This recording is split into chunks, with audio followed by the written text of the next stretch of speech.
You ask Tiger to solve. This deals with linear equations with one unknown. The final result is x equals 9. Let's solve it step by step. Simplify the expression. Find the greatest common factor of the numerator and denominator. Factor out and cancel the greatest common factor. Isolate the x. Multiply both sides by 45. Group like terms. Multiply the coefficients. Simplify the fraction. Multiply the fractions.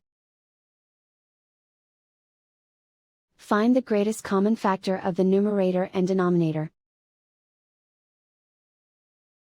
Factor out and cancel the greatest common factor. And so the final result is x equals 9.